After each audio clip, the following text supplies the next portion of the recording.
What's going on, ladies and gentlemen? Welcome to the Parker Chronicles podcast, where we dissect your favorite franchises.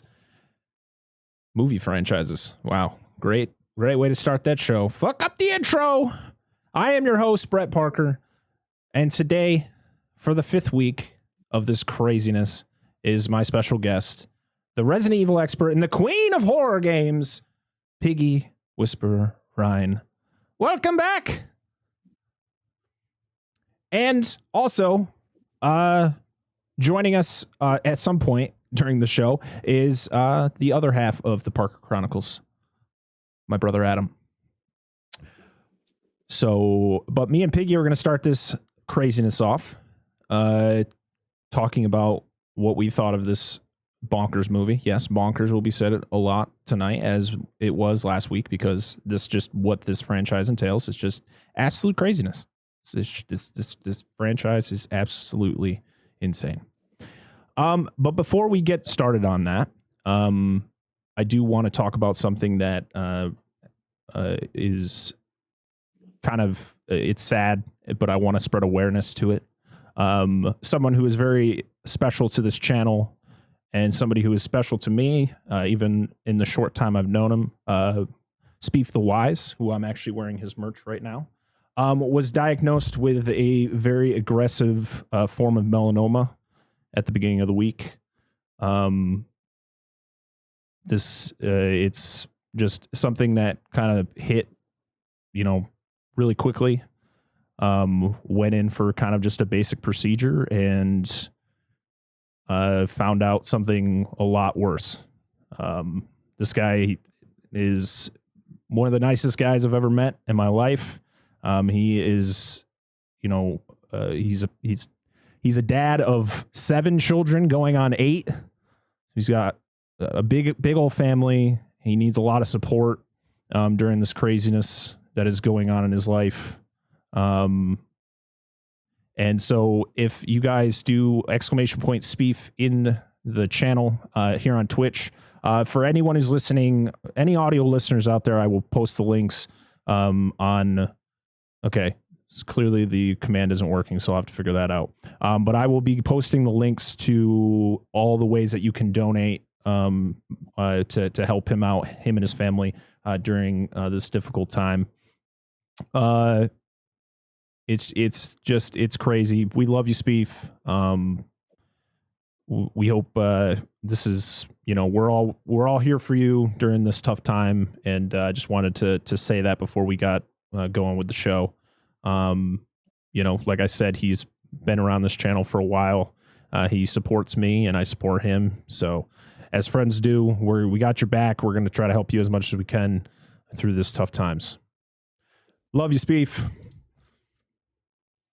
All right. So, I'll figure out the command for Twitch, but I will be posting the links on I'll probably post them on Twitter, so that if anybody wants to, there's many different options. You'll be able to donate to Spief directly. It won't be going to me at all. It'll be going directly to him. So I'll be posting those links on my Twitter, on the Parker Chronicles Twitter, and I'll also be posting it in the Discord. And then I'll figure it out for the live shows. So yeah. All right, back to Resident Evil. Piggy, what did we think of Resident Evil Retribution? I actually enjoyed this movie. Not in the sense that I want to watch this movie again. But in the sense of, I have suffered through 3 movies so far that I just will never watch a second time, and the fact that I've watched some of them a second time already is a little bit too much. This one, however, it was watchable, it was enjoyable, had a moderately decent plot line that kind of made a little bit of sense, not a ton of sense, but it made enough. Yeah. The ending is wacky. I can't deal with the ending. When I got to the end, I was laughing so hard I was crying. I couldn't handle how long they drew out certain situations in the movie. And it was just, once again, I am just left with questions. Every single So one of these many movies are just like, so many questions. We're never going to get the answer. We only have one All of left. them. We better get Yeah. some answers. Oh my goodness. We haven't had any answers. And all of a sudden, like, it's just, what is happening? I just don't know what's happening. It's just crazy. Just letting everybody know. Sorry, Piggy, don't mean to cut you off. Just letting everybody know the command is working. Just had to fuck with my bot. And Bob, thank you so much for the 18-month Prime sub. You rock, man. So make sure !Spief. Those are all the links that you can. One is his GoFundMe, one is his PayPal, and also all of the proceeds to if you buy any of his merch. There's actually Spief the Fighter merch now on his merch store. So all the proceeds to any of his merch is going directly to him. So you have those options wherever you want. If you can't donate, which we never ask people, we ask for it, but if you can't donate, just retweeting, sharing the story, we want to get this, out there big time because he needs our help. All right. Thank you, everybody. Sorry, Piggy. Continue what you were saying. It's all good. I wanted to mention that also you can find him on Twitter with all of these exact same links. Yes. And if you can go on Twitter and just quote tweet that or retweet that just to get it out further, that helps a ton as well. Yes. So. Thank you. But yeah, this whole movie, luckily I don't actually have a ton of questions this time. I just have very few, very basic ones. And definitely about the ending. Right? I don't. Wow. Why? Why did they do this? God. I'm going to leave this one. I'm not going to mention what it is because I've spoiled the other ones because the endings all gave me questions too. But I'm going to one spoiler free till the end and give you my question at the end because it just all kind of flows in together. You're going to have the same question. But like the fact that they were in a simulation for the majority of the movie, like that, I was like, damn, this is cool. And then suddenly they're outside, but it's like not outside, but it is outside. And I was just like, where is this going? What is happening? I don't know what's real and what's fake anymore. I don't know what's happening. What happened to all the Alice clones? Are you telling me that they're all dead? Are there no more? When there was like the rest of that, it's just, there's so much. There's so much. There's just so much. I just have so many. So, my thoughts were, this was a roller coaster of a movie for me. There was so many what the fuck moments, but I feel like there is so many what the fuck moments throughout this franchise.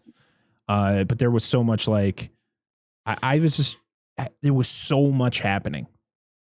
So much happening, and I could not keep track. You had three different groups. You had Alice and Ada. You had Leon and his cronies. And then you had Jill and her freaking cronies. And then you had Wesker behind the scenes and the Red Queen. The Red Queen's back, ladies and gentlemen. What the fuck is going on? They destroyed her last movie, but she's back. And I'm just like... oh my God. And she wasn't this the Red Queen that was nice?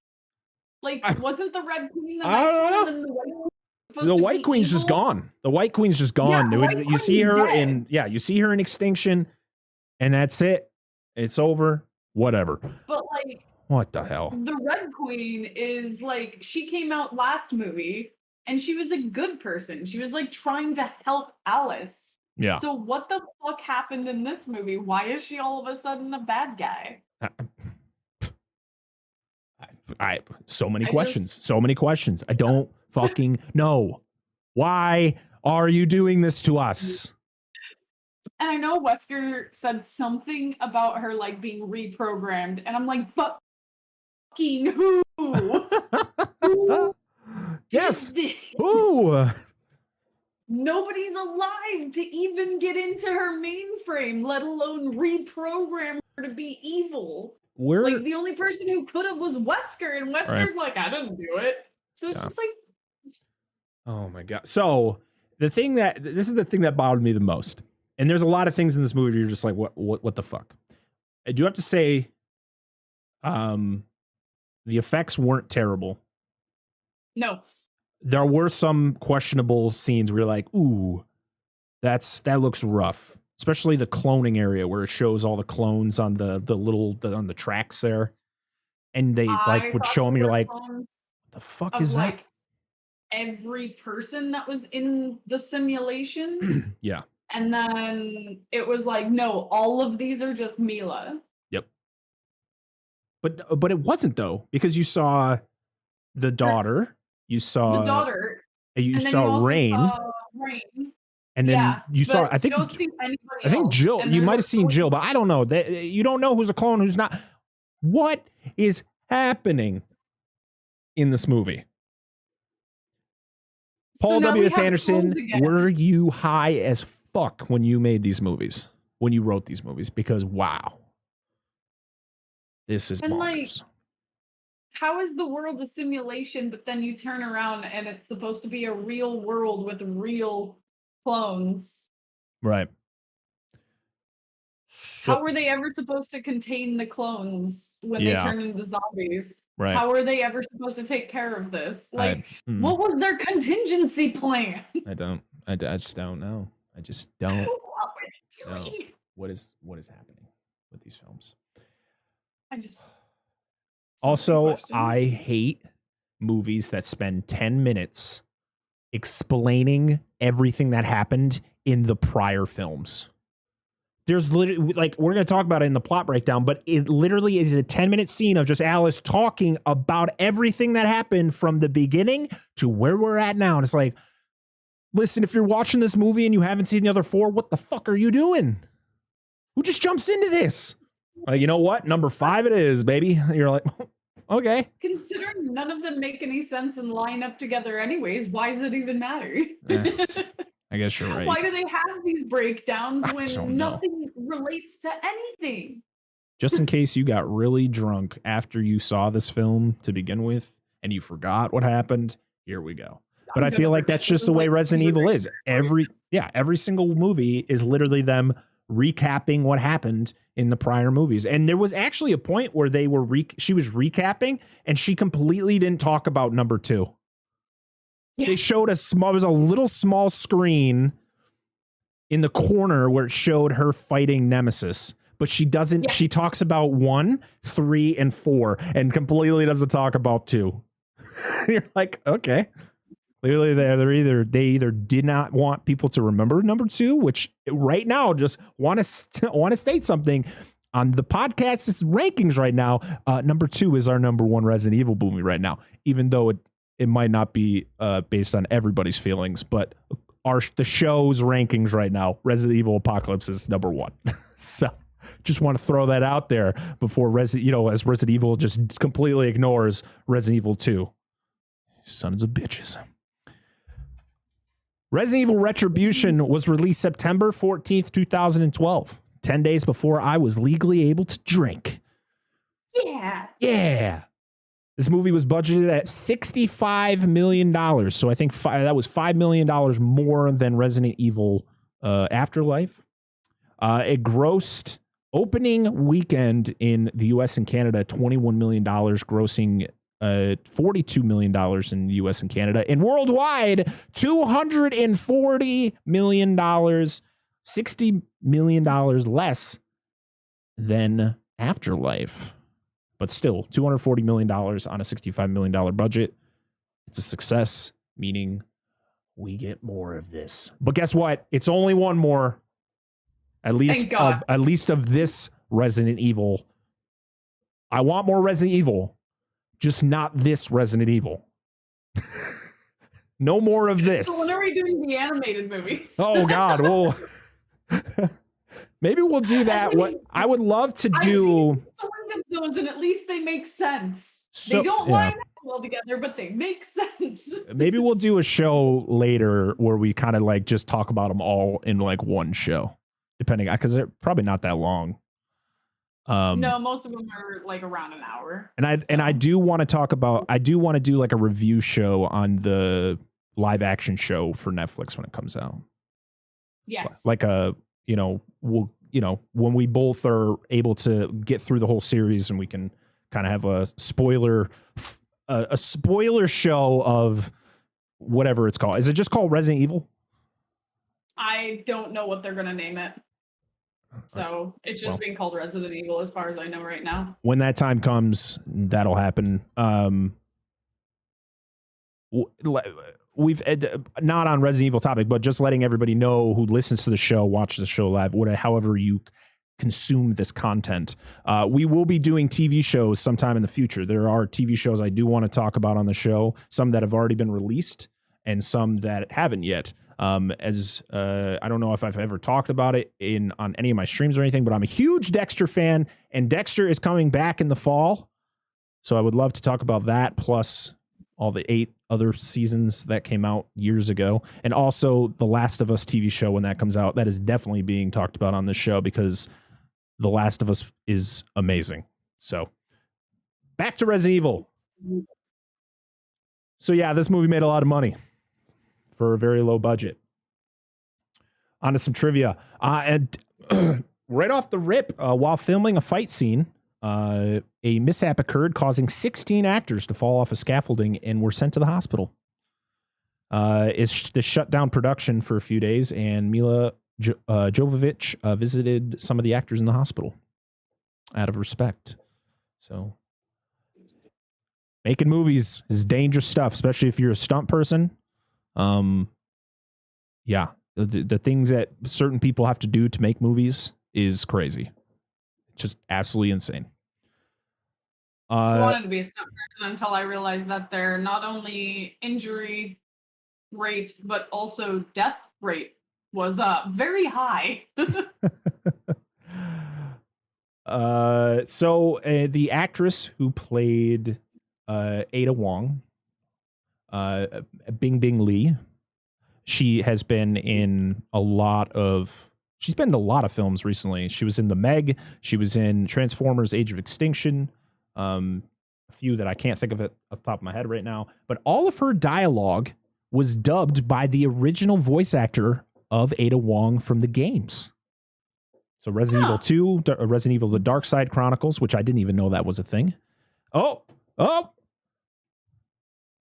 Do we have a nemesis joining us as Piggy is off the screen? It's okay, we'll share. It's fine. Oh. There he is. I'm here. You are. Steve just came in for a second, just so you know. Spief! Thank you for the 11 months, man. Save your money. But I love you, man. Thank you for stopping by. Much love, brother. All right, now I got all these cameras messed up now. Thanks. Nemesis coming in, fucking up everything.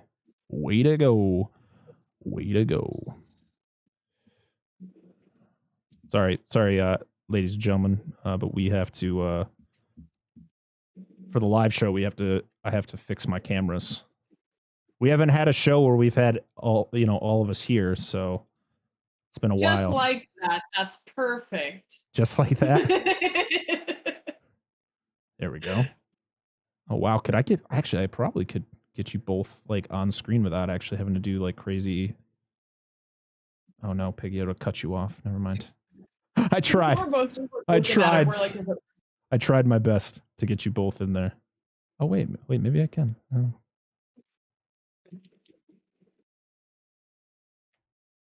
Audio listeners hate this part. This is I listen to the show every week, and I'm like, man. Anybody else who listens to this, they're like, fuck this. I don't want to listen to this no more. I got to listen to this dude doing something that has nothing to do with the show for fucking 10 minutes. All right, we're good. We're good. So, Nemesis, give us a recap of how you felt about this movie. Yes. Tell us. It's been so I'm not long. gonna lie. I'm not gonna lie. I watched it last night again, and I think He watched it more than once. I watched it last week, but then I kind of forgot some parts, and then I watched it last night, and I fell asleep 3 times, so I missed a little bit.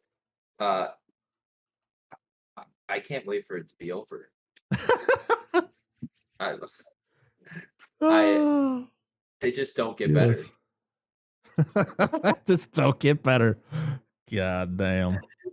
I have stopped. I've stopped trying to compare them with like actual good movies and like looking at them from a was this a good movie standpoint. I have started because my bar is so low now that I'm just like, was I able to watch this without crying because I was so confused? So that's about where my judgment is. Yeah. I need to put my bar really low. Like on the ground or underneath the ground. Also, like, is the world back to being a desert? Who knows? They don't explain these things. The movie, it shows it, but like the rest of the movie was in just this lush tropical paradise. Wait, where were they though? Were they in Antarctica or something? Where were they? I don't know. No, because they were like so. As far as scenery goes, they were in like a suburb. So they were in Tokyo first, but there was the giant box. And I was like, yo, that's cool. And that's when they were like, this is a simulation. And it was like, oh, it's a simulation. That's cool. So instead of being in Tokyo, they're now in the suburb after they get to the center of the lab, but they're in a suburb. And then after the suburb, they're in another lab. And then after that, they're in Antarctica fighting, and there's snow everywhere. And then at the end of the movie, they come up to this giant wall, like in Attack on Titan, and they're standing there, and it's a desert again. Where were they? Where were they? I don't know. I absolutely don't know this answer. And was it a simulation, or was this just like a man-made thing indoors where the clones could live out their weird tests, which they never explained the tests. They never explained why they were even doing this in the first place. Like, so many questions. Never gonna get the answers to these. But I didn't cry, so that's good. Michelle Rodriguez is back. Okay, that was a big plus for me in this movie. Is they brought back Michelle. They brought back everybody. I mean, it was in a weird way, but they brought back everybody. But we got multiple Michelles too. We didn't just get, we didn't get Rain. We got evil Rain, and then we got like cool suburban Rain. Yeah, we got suburban mom Rain. Yeah, she was awesome. And then we had another Rain at one point in time. Like, we got 4 different Rains in this movie. Got a lot of Rains. Well, no, the Suburbia Rain was the same one that flipped in the car. Yeah, she was the first one in the beginning, but there was more than one evil Rain, wasn't there? Because didn't 2 of them get killed? I don't think so. I only remember the Suburbia Rain and then the bad Rain or the evil Rain with the evil versions of all the people that Alice has met throughout these movies. Like we had evil Carlos, we had evil leader from the first one. I think what was Rain's like? He wasn't her love interest, but it was like her like really good friend who died in the first one. What was his name? CJ or something like that. I think he was one of the guys that was in that group. Yeah, I think he came back. And it's just like I could have sworn that me and my friends were trying to keep track because, like, again, I watched this with other people, Yeah. which probably helped me from crying. I had people to scream to. I thought we kept track, and she died like 3 times. Rain did. I The suburban one never died, no. but the bad one died like twice, I think, or something really? like that. I completely missed that then, because I only remember the suburban one and the evil one. But you know, all these movies are just a blur to me. That's why I have to put notes. How was the one being controlled and the other one wasn't, if they're both ran by the Red Queen? Another thing, you just don't question those things. Or are they robots? Because if they're robots, they can be controlled easier. But if they're clones, then they've got to have the little chest piece. But she didn't have the chest spider. No. The only one who had the chest spider was Jill. You don't see any of the spider bots on anybody else. And where the fuck was Claire and Chris in this entire movie? What happened to them? They didn't say they died. They didn't say they were captured. And they didn't show them at the end of the movie. So where the hell did they go? If they're not in final chapter, I'm going to be very disappointed. Because it's like, how can you have these characters be in like 1 movie or 2 movies and then just completely get rid of them with no explanation why? Don't worry, Alice is here, so who cares? Yeah, right?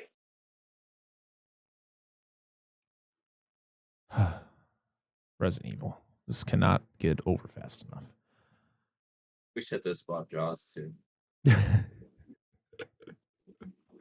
Oh, man. So, what did, Piggy, since you are a huge Resident Evil game fan, what did you think of the actor who played Leon? Johan Erb. What's his name? His name, the actor's name is Johan Erb. He's a Finnish actor. He was a good-looking dude that they slapped a wig on. They had to give him the actual Leon haircut. They had to give him the like perfect Leon part. Like they had to give him that whole thing going on right there. And it was just like, oh my goodness. He looks like he would have been better as, I don't know who else. I really don't. But his face just really didn't fit the Leon hairstyle. So had they given him like a slightly different hairstyle and like still called him Leon, right, I would have been a lot better off with this. Yeah. Because it really just looked like they took like the hair off of a Barbie and stuck it on him. It was just so bad looking. But as an actor, for Leon, he was actually pretty good. I didn't dislike him at all. It was just the hair that really like took me out of watching the movie. Damn hair. Rudy, thanks for the 15-month resub, man. Appreciate you. So Matthew Mercer, who was the voice of Leon in the games, actually auditioned to play him in the movie, and they said no. They were just like, get out of here. You don't look enough like Leon. And he's like, oh. But yeah, this movie brought back everybody. Everybody that you saw die in prior Resident Evil movies, they were back. Not in the same way, but they came back.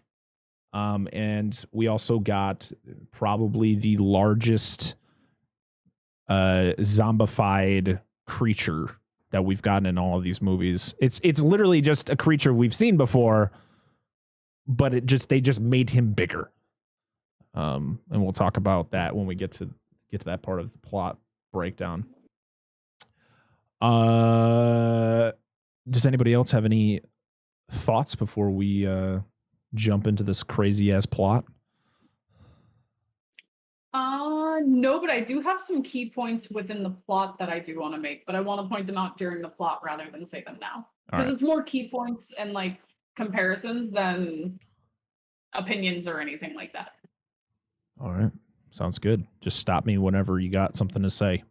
Nemesis, you got anything else to say before we get this going? No. No. gonna be straightforward. Oh man, my final thoughts are before we get to the plot is I feel Leon was unnecessary for this movie. Oh, super. Super unnecessary. Super duper. He could have been completely replaced by Chris. Yep. 100%. They could have added him in as more of a like complete sideline character. Yep. Where like he just kind of showed up with the other group of people that came to help and stuff like that. Like there are so many other things that they could have done rather than make him a main plot point in this movie without dragging him in the way that they did, because I feel like that was kind of unnecessary. Yeah. This was the lowest rated Resident Evil film on IMDb for the Alice focused live action movies at a 5.4. But to be honest, it's not the worst Resident Evil movie. So fuck you, IMDb.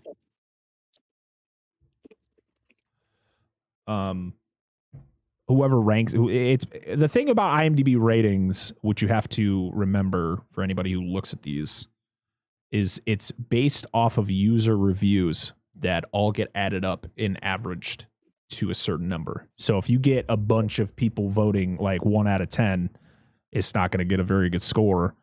But for some reason but it's all based on the year it comes out. So back in the day when Resident Evil came out, which to be honest, Resident Evil 1 and Resident Evil, even this I liked this movie better than I liked Resident Evil Apocalypse or Resident Evil 3, even though those movies got better ratings on IMDb.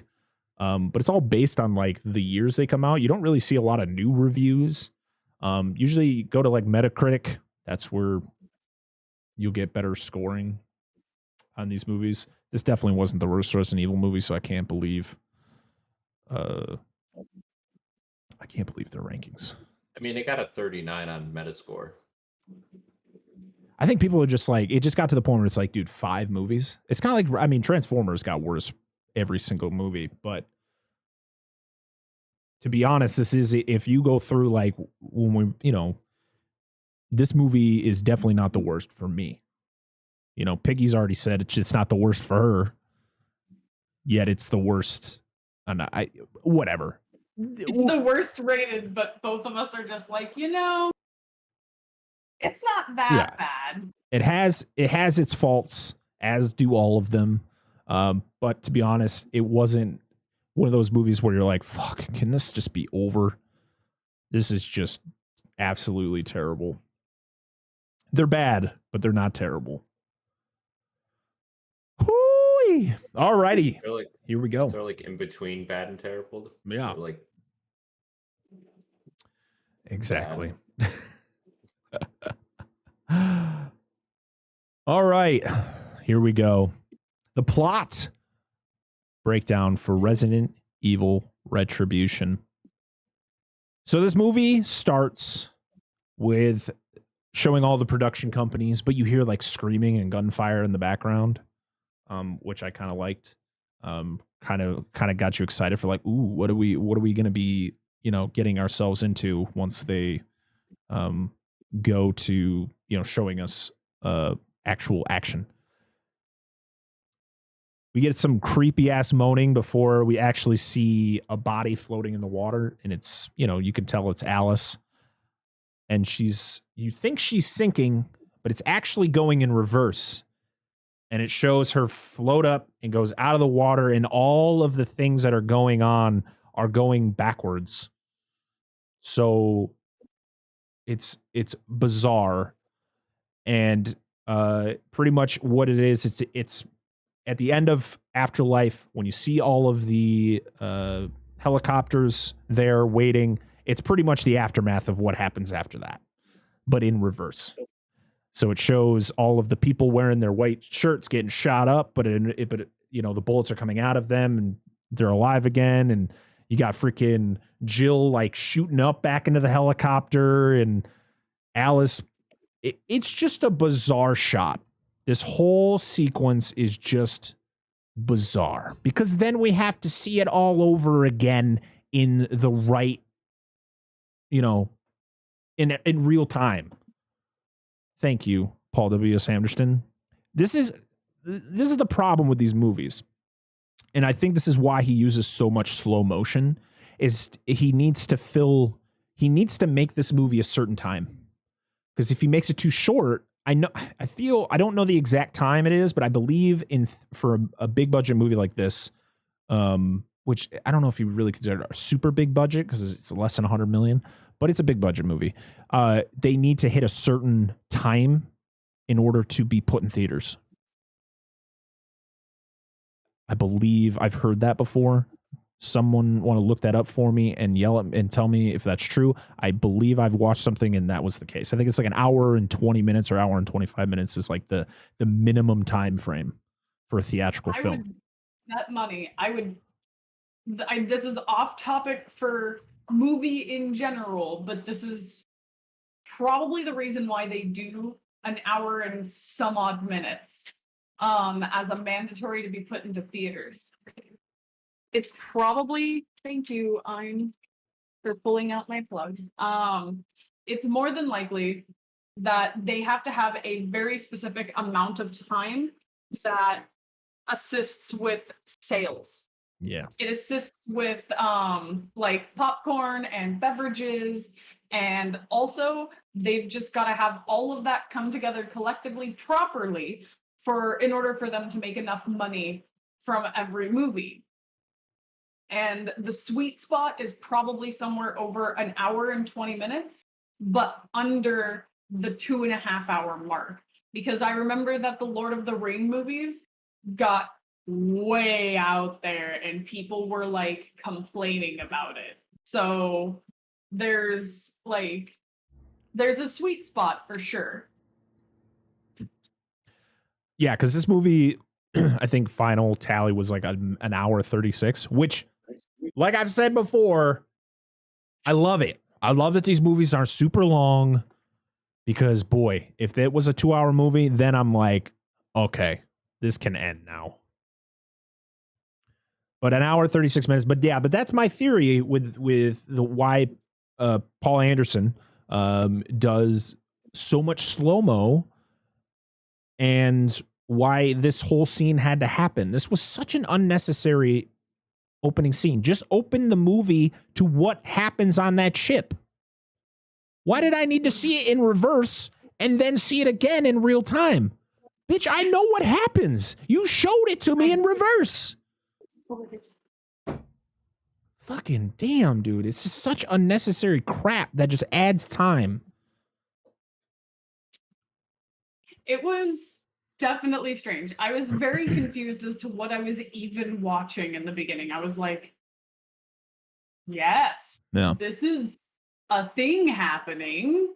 And then once we got to the point, the point where we were like watching it in the proper like direction, I was just like, that's what's happening. It says I have to be 75 minutes or longer.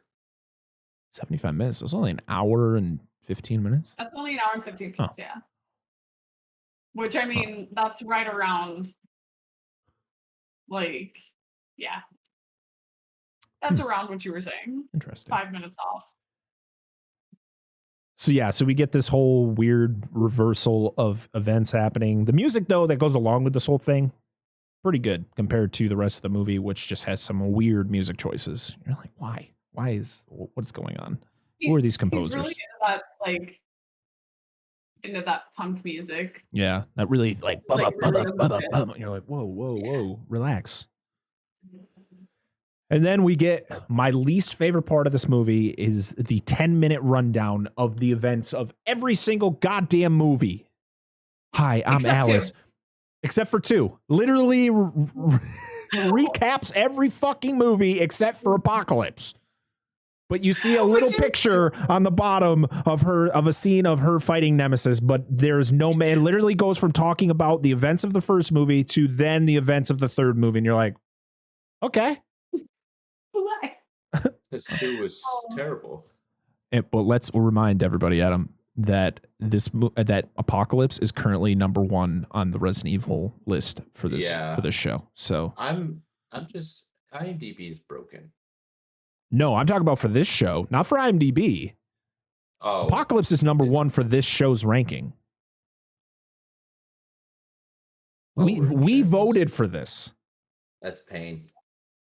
You voted for this too. Yeah, we Nemesis. yeah, You were yeah. there. We Well, voted You for were this. there for And that one. listen, the 2 weeks you weren't here, we still determined that those 3 and 4 were still Well, not good enough to dethrone it. Yeah. I watched 3 and 4 on my own, and yeah. But it'll Okay, be yeah. but it'll be I don't know. when we get to the end though, will this movie dethrone Apocalypse at number 1? We'll see. How do you dethrone a bunch of like, garbage cans? So you just tip them over and run away. These are all garbage cans, and we are the possums. Yep. to Yep. Ravage them. Yep. So we get Which the one will we pick? They all What? smell I terrible. want to be a skunk and just spray people. Just piss them off. So we get the breakdown from Alice of the events of all the movies, except for 2. And then we see the scene we just saw in reverse. We get to see it in real time. Woo! Going the right way. Fuck you. Fuck you. Paul Anderson. I don't want to review any more of your goddamn movies. Even when we do Alien review, fuck Alien versus Predator just because I don't want to talk about any of your goddamn movies. Stop it. Stop it. So we see. We're done with this. I hate for Paul W. Anderson. Yeah, Listen, I bet he's a great guy, but fuck all of his movies. Seriously. He's gonna tune into one of our things one time, and he's gonna sue us for defamation or something. These fucking assholes. Listen, I'm not gaining anything out of this. So We're not stating them as fact. yeah. Listen, I apologize for my words, Paul Anderson. You're probably a great guy, and I like your wife a lot, but your movies, not great. Got weird.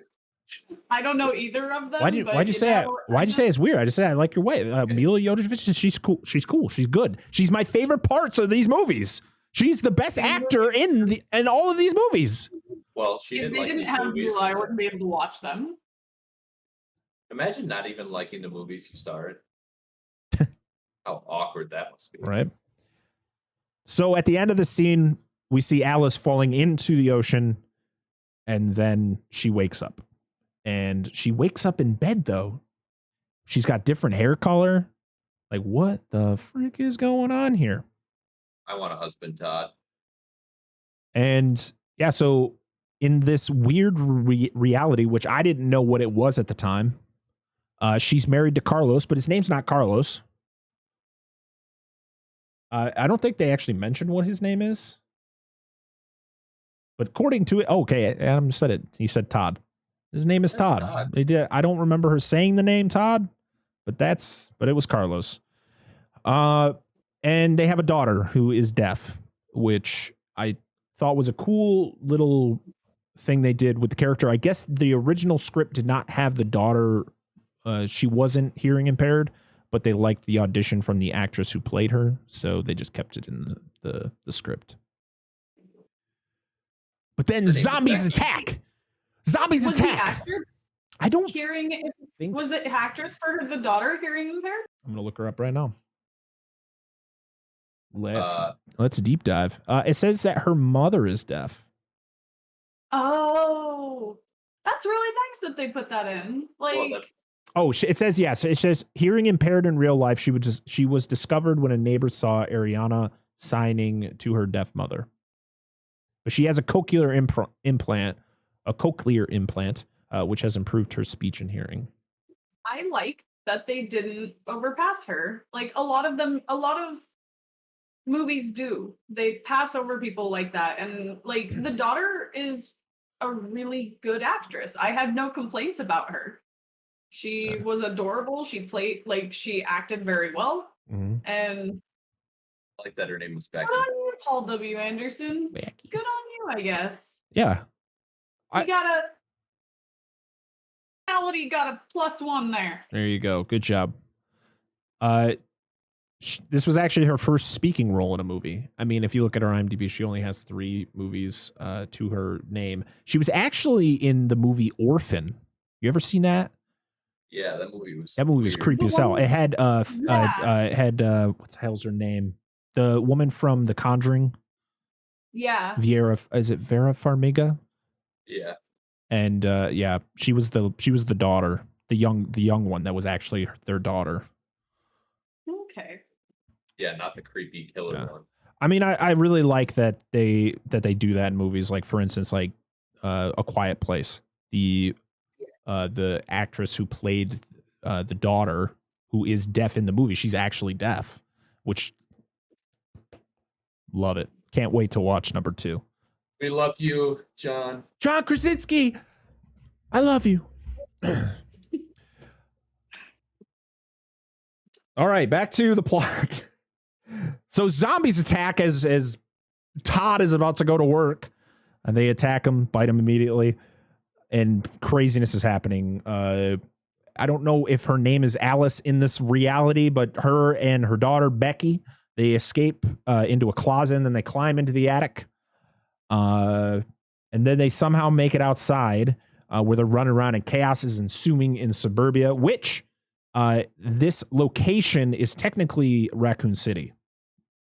This is supposed to be Raccoon City, the outskirts of it. So yeah. So things are going down, and then Michelle Rodriguez just pulling up in her Prius, and they both hop into her car, and they're driving. And of course, you know, when you're having a conversation, full out conversation with somebody, maybe, you know, talk to them and look at the road, because she's staring at her the entire conversation. Then she gets T-boned by a truck, flips the car. Alice, I'm going to call her Alice because I don't think she had this clone had a name, so her name is Alice. Alice and Becky get out of the car, leave Rain there. She's hanging upside down in her car, but she's still alive, or at least as of right now. And they go into another house, and the first thing you do in a zombie apocalypse or in a horror movie is you go up the stairs. You go upstairs. It's a prime thing to do because it's really hard to escape. So why not make it harder for yourself? So they hide in a closet, and of course, all these zombies have the weird freaking like 4-way tongues, which I do not like this at all. This whole scene I really liked because it had that feeling of an old Romero zombie movie, which I enjoy a lot. But fuck these stupid tongues, man. They're dumb. They're just like, bad. Just give me zombies. I enjoy the fact that they brought the C virus in, but also they have now used the C virus for what, like 2.5, 3 movies? Yeah. There are like 4 different variations of the virus that came from Umbrella alone. Yeah. Why aren't you using? Why did you get rid of 1 and 2? Like, just why did you get rid of the T and the P and virus, and like you just skipped right off onto C, which is the one that's from the 4th game, I believe, which is the Las Plagas, which is where the big like tentacle-y mouth thingies come from. Oh yes, yeah, we did talk about this. It could also be from 5, which I do believe had the same virus, but it was from, like, it was over in Africa or something along those lines. I forget which one of those had C, but it was like, they both had the same thing going on. Yeah. And it was just weird. And it's like, they completely disregarded all the other viruses. And it's just like, just mix them all together. Make it a nice little fruit salad. Like, just get a little bit of everything. Oh, man. So Alice tells Becky to stay in the closet, and she makes a stand against this zombie, wrestles it, and then ends up throwing it over the banister, and it impales itself into the stairs. So she thinks she's out of the blue, but then she turns around, and Zombie Todd is there, and we get like a quick thing where he attacks her, and then it like cuts to black. And then you wake up, and Alice, it's the real Alice. She's in like a holding chamber. Of course, she's got to wear the 2 thin pieces of paper. Because clearly we can't just give her. Why can't you just give her like a a gown that people wear at the hospital. Why you gotta get like two? What the fuck is the point of this? I like that they used a slightly smaller piece of paper this Yeah. time. Like they couldn't afford the original bigger pieces of paper. Right. I do have to say good job on the shots of like making sure they're like, let's just not have any nudity in this, okay? Let's make sure every shot is, if she moves in a position where you feel something's going to happen, we'll cut to a different angle so we don't get anything.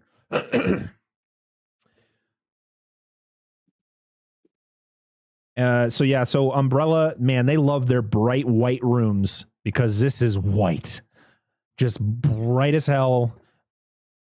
And boy, I just love watching this movie and then immediately going blind because of how bright it is. And then it shows Jill, and she's asking Alice, "Who do you work for? Or why did you betray Umbrella?"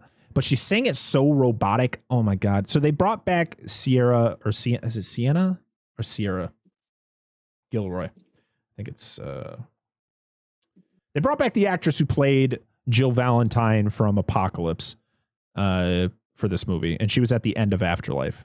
Oh my God, she is the worst part of this movie when it comes to the acting portion of the movie. It's just bad. It's just bad. And she sounds so robotic as she's asking the questions to Alice. And then they play the most obnoxious noise way too much. The first couple times it's like, okay, we get the point. And then they played it 6 more times. And I was like, I'm starting to be affected right now. Chill out with this damn noise. Welcome, everybody. The Red Men, a look. Welcome, welcome, welcome. And then Jill just won't shut. I was literally, it got to the point I was like, shut the fuck up, Jill. I don't care. Please stop. Just stop talking. Go away for a long time. You suck. Jill didn't even ask or say anything that was of any importance either. Like, no. It's just, oh, God, it's just the worst. Saying things to say things. Right? Oh, It's the worst. Oh, look. Thank you for the follow. Welcome to the mind. So, yeah, I even know that's literally just like Sierra Gilroy's acting is just not good. But security system goes down temporarily, and Alice gets dressed in a very tight outfit with a lot of buckles. All right. Clearly, it was just right there. so good. Yeah. The Red Men. Thank you for the follow. Appreciate you. And then as Alice is escaping, when the security system goes back up, we get to see another color of the honeycomb laser. Because I think in the original room, it's green or blue or some sort of color like that. And then in this scene, I think it's red. Yeah. But you get to see the blue. Blue Sparrow. Man, Mikey Park coming in clutch. I do think Thank you, that sir. that when they were going through, they were all blue, and when it turned into the honeycomb, I think it turned red. Let me double check that. Yeah, there's something weird that happened with it. It was like, I can't escape this. Yeah. So as you look for that, I'll keep going. So she then gets some guns, and she actually goes into like a simulation, but you don't know it's a simulation. She just walks into a room and she's in Tokyo. And you're like, all right. And she goes to a police car. She breaks into the police car, opens up the glove box. There's a gun in there. And we then find out, and this made me so angry. You find out this is the opening goddamn scene to Afterlife. It's the scene in Tokyo. It's raining out. Alice is just standing there. And then it says simulation started, which then you find out it's a simulation, but you got the civilians walking. And then the girl who turns is standing right in front of Alice. And you're like, that's that scene that they didn't explain to us in the last movie. And now it's a simulation in this movie. So in that movie, was it also a simulation? It was never what actually happened. It was just a simulation. What? So this part is where one of the ones where I had like just why this part? Because if this is a simulation, how are the zombies hurting her? They're a simulation. They are fake. They do not exist. So how are they going to hurt her? How is she supposed to kill them? They aren't real. They're a simulation. Right? Oh And if they're not a simulation, if they are real enough to be able to hurt her, that means they are real enough to have the virus, which she should be able to tell that they have the virus. So that girl would have never walked past her. Right. She should have just shot her right then and there. But we wouldn't have that super cool action scene with the honeycomb again if we did. So. And boy, do we get so much slow motion in this fucking scene. I tell you, there's so much slow motion. So bad. Why? It's just so you have to watch the garbage in even slower time. God, it just doesn't stop you. Like when you do slow motion in a good movie, it's like you get like 5 seconds of slow motion, and then they'll do like 10-15 seconds of like in real time action, which is what we want to see. And then we get like like the only time you really get like you should have slow motion is like I like the bullet ones if it's like once in a while, like she shoots a bullet, it kind of like soars by somebody and then hit like headshot. Cool. They do it like every goddamn shot of her literally swinging her freaking like just swinging things, shooting things, like you're padding this movie. You're adding time because you're like, shit, is this movie gonna be long enough? Yeah. This is an episode of a show. Like that's where we're at. The parts that had her swinging the chain with the lock on it, those were beautiful. You can tell that this woman practiced these things. Yeah. And that was amazing how well she did with swinging that lock around on that chain. But then when it was like the actual contact, so when she's like kicking people and jumping and all that stuff, and when she's shooting, it was so unbelievable and just bad that it's like you watch this beautiful flow and then it turns into just this curdled cheese mess. And It's you're just like absolute. Just I was cringing this entire scene. Just please make it end. We get a really cool scene where she hits one of the zombies and it blood splatters on the camera. Cool. Hope you guys like that. Stupid. I loved it. I think I missed that part. And then Alice has to run away because there's a lot of zombies chasing after her. But we also then, in this hallway scene, we get more slow motion. Because we didn't get enough in the scene in the rain, we now need more of it in this hallway. Every punch, every shot, every bit of this fucking action scene was in slow motion. Stop it. We understand this movie was also in 3D. This was another 3D fun movie. But slow motion doesn't make 3D better. I don't care. Stop it. Stop it, Paul Anderson. Stop it. Is this movie going to be long enough? Yes, it already is. Absolutely. Oh, my God. Hey, cottage cheese with Italian dressing is delicious, and I don't care who says it's not. I want cheese curds. Oh, boy. So That make me happy. So we see a lot of freaking we see a lot of the zombies with the tongue, the weird ass tongues, and it's just so long. And then after all that is over, she goes into like a control room where people come up from the floor, but guess what? None of these people are alive. They're all dead. And then you meet the person responsible, Ada Wong, another Resident Evil game character brought to the screen. No sense in the movies. Brought to the screen in the outfit she wore in the game, which also made no sense. Why is she wearing a dress? Oh, because she wore it in the goddamn game. We already learned our lesson with Jill in Apocalypse. Please stop. Of all the things, she never had a floor-length dress in any of the games. The longest it ever got was ankle length. So there was still like no stepping over things, no having to flip it behind her and stuff like that, like she did. Like there was none of that. They were like, let's just make it extra long so it's real fancy looking. No. I yes, we're just blaming. I've already said my I've already put out my aggression towards Paul W.S. Anderson in this podcast. So yes, it's all his fault for all this giant mess he has made. But I got mad when she came out with the red dress on, and I was like, no, that's Alice's thing. Stop it. She wears the red dress. You don't. Get out of here. But yet she's in this whole movie. Wesker, and so then we find out that she's working with Wesker. And Wesker is trying to get them out of there because Wesker needs Alice. So now is Wesker a bad guy? I guess everything that he did in the last movie? Fuck it. Oopsie poopsies, we're just gonna ignore it. Yep, pretty much.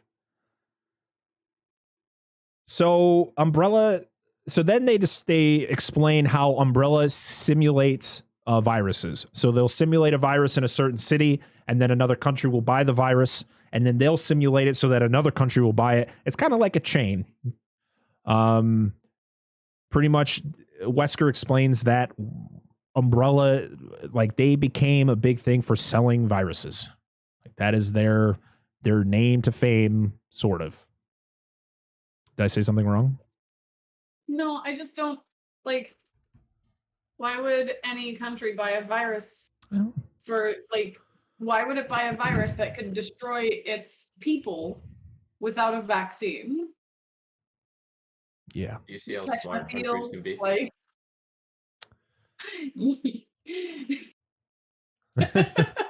So I just want to point out that this movie is no joke a Resident Evil version of Alien vs. Predator. Yeah. It's not even joking. If anybody has ever seen Alien vs. Predator, which was also directed by Paul W.S. Anderson, it literally is people. You later find out as Wesker says that he needs them to escape. He's got to help them escape. They have to rendezvous with another group, which we'll meet those characters in a bit. You look up, or it pans up, and they're in Antarctica, or they're in a very cold environment underground in this weird facility, and that is pretty much the plot of Alien versus Predator. So, way to recycle your own work, Paul. I'm already tired of talking about this fucking movie. I think I've said 14 words this entire time. You can just say whatever you have something to say, Adam, just say it. I think my eyes are bleeding. I don't even know. Am I here? Oh, Tim! Thanks for that 17-month resub, bro. Appreciate you. All right, so we then get to meet the group coming from somewhere, but they are coming in on one of those vehicles from that was probably also used in Alien vs. Predator and was used in The Thing. Great movie. Fucking go watch The Thing. Don't watch this shit. I just watched The Blob and I enjoyed that more than this. Oh, funny thing is Kevin Durand, who plays Barry, which he's one of my favorites. I love him. He's a great actor. He played the character The Blob in X-Men Origins Wolverine. Oh. So fun, since you talked about watching The Blob, which is a very good B-rated horror movie. Listen, go watch a B-rated horror movie over these. Seriously. There are so many movies out there that are bonkers, but they're so much more enjoyable than this. Because we've talked about every single time, every single week, these movies are trying not to be funny. They're trying not to be funny. They're trying to be serious, but we can't take them serious because they're just putting too much ridiculous shit in it.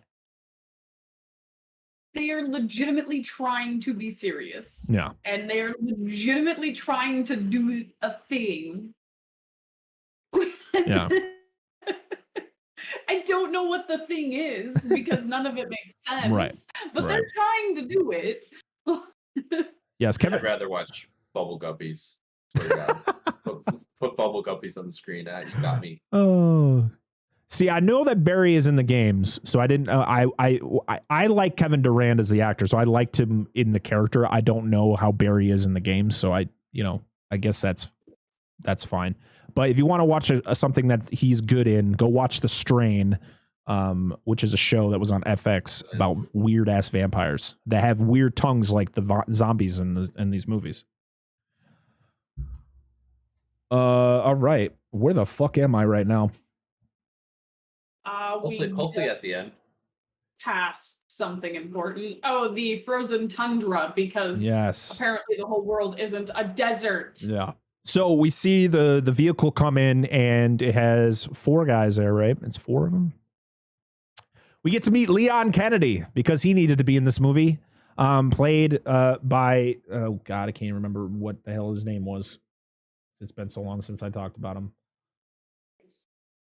What was your name, guy? Oh, Johann Erb.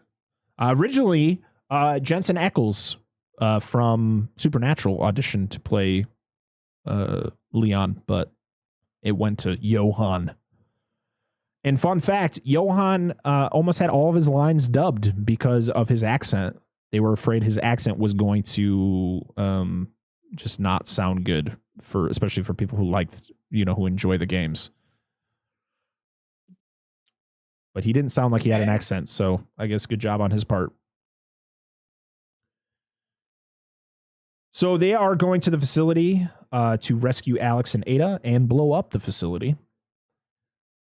And boy, so as Wesker is talking to Alice and Ada, the Red Queen overrides him and gains control of the facility. And boy, they could not make this weird... the way the Red Queen looks is terrible. It looks just as bad as it did 10 years ago. Well, 10 years before when the first one came out. Can we just state this movie came out almost 10 years to the date of Resident Evil?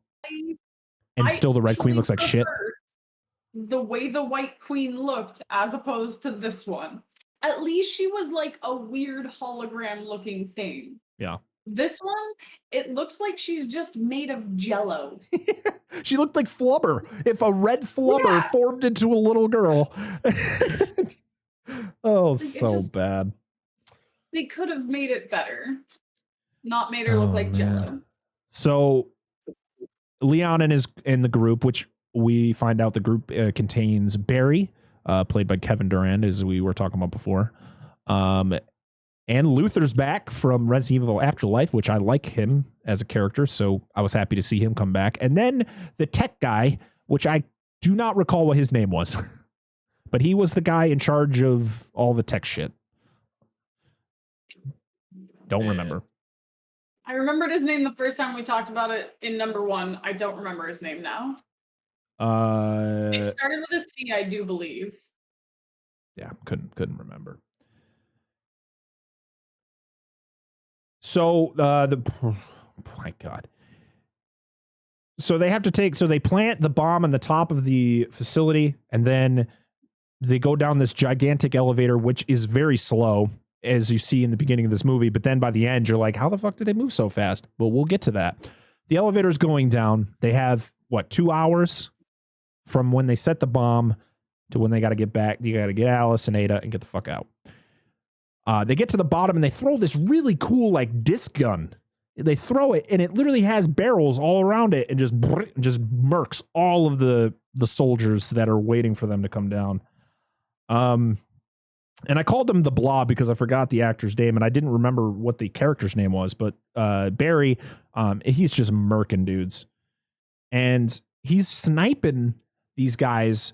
But the gun is so loud, but the other guys can't hear him getting shot. Like this dude, there's one soldier gets shot, and there's a soldier probably 2 feet away from him and just doesn't hear the dude get shot.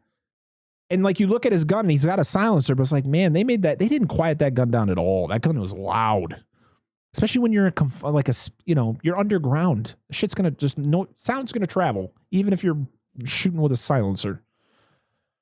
Wild.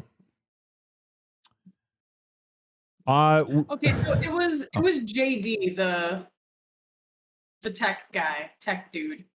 Wasn't JD the guy who died in 1? Yeah. They all died in 1. But I feel like that was No, JD. I couldn't find out. His name was Sergey. Oh. That was the tech guy.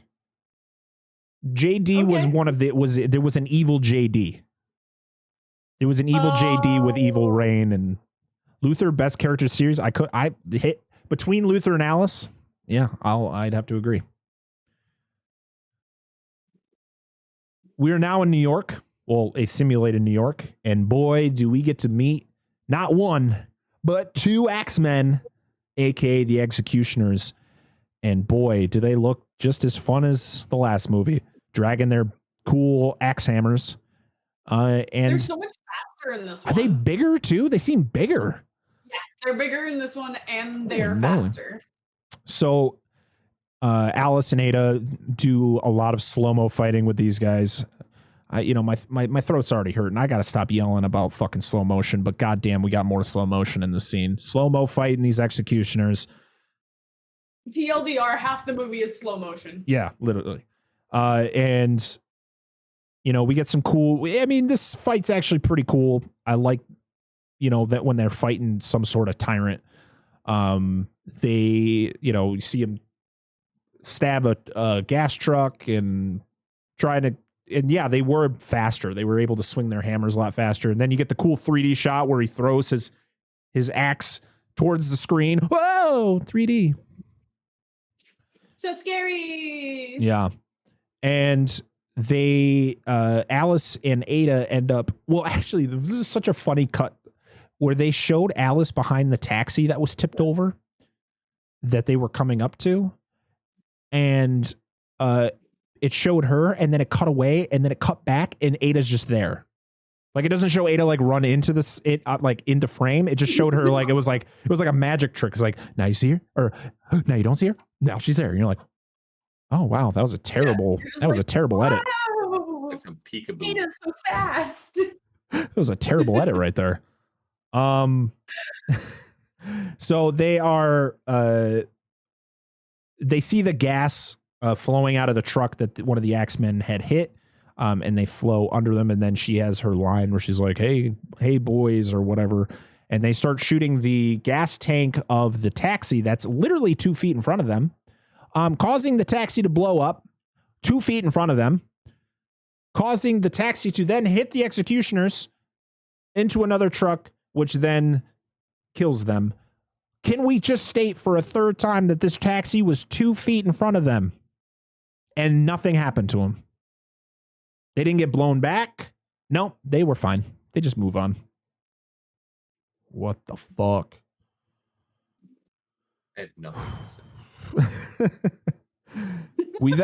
We then cut to Leon and the gang. They're going through a simulation of Moscow. And I guess these zombies know how to use guns. What the fuck? Surprise. Oh, man. And then we immediately cut to suburbia, back to where we were about 20 minutes ago in this movie. And they walk into, and somehow through all of the simulated town, they know to walk into this house that was the house that Alice, the clone Alice, fought in. Like, of course you would walk into that specific house. In suburbia, where they all look the same anyways. Oh my god. So they find you later find out that that Alice died. As they find her dead body on the table. They go upstairs. Well, Alice goes upstairs, and you think she's going to go into the closet, and you're like, oh, the little girl's going to come out. No, a zombie bursts out of the closet and attacks Alice. She then kills the zombie really quick, but then the girl shows up somewhere else. Mommy, why you look like that? Why you cat girl outfit? Yeah, why do you look like Catwoman? Why you look like Halle Berry's Catwoman? What's going on? And then she just doesn't know. Like, she just talks to the girl normally, and I was like, yeah, Yep. Okay. Doesn't use signing at all. And I was just like, child, would your mother not know? Yeah. Like, you would have been able to tell that that wasn't your mom. Right. Ada then explains how like everybody in these simulations are just like they're manufactured. They set them up. They release, the virus or the zombies or whatever, and then they kind of clean it up and reset themselves. So the girl is just, she's put here for a reason, but Alice is like, nah, we're gonna take her with us. And man, the voice, like Ada, this actress is good because I've seen her in other movies. It's just really good. In this scene specifically, she was terrible. Like the way she was like talking to Alice about everything that's going on was like she literally had the script in front of her face and was reading it like this. Like a kid who's really nervous to read a book in school. Like, all right, Jimmy, you read the next paragraph. And he's like, and the cat locked like, you're a professional actor. What is going on here? Voice acting is a lot different for a video game than for like a movie, though. Right. And if you're not prepared for that sort of like commitment, if what you do is normally like video games or even animated series, if that's what you regularly do, and then someone throws a script of a live action movie where you have to sign, like, you have to essentially assign your voice to another human being and their reactions and the way their face looks and the way that their mouth looks. Oh, yeah, I forgot. You need to know how to project it. Right. You need to know how to mimic what they're doing and how they're acting on screen. So if they don't show you that, how will you ever know that? Right. And I forgot that her lines were dubbed. I forgot about that. Yeah. My mistake. My apologies on what I said. I forgot that they had dubbed her lines with the voice actor from the game, so it was pretty much her in a booth reading the lines on a paper, trying to look at the scene. She literally has to look at the scene and try to figure out what the mood is. Yeah, listen, I'm saying this. I'm not an actor, and I'm not saying acting is easy, because it's not. Because like Rudy just said in the chat, good actors can't overcome bad writing. They can't. The best actor, there are amazing actors out there who have bad performances, and most of the time it's because of the writing. So, yep. Don't worry. I'm still going to give Paul W.S. a hard time because he did write this fucking movie. Yeah. Yeah.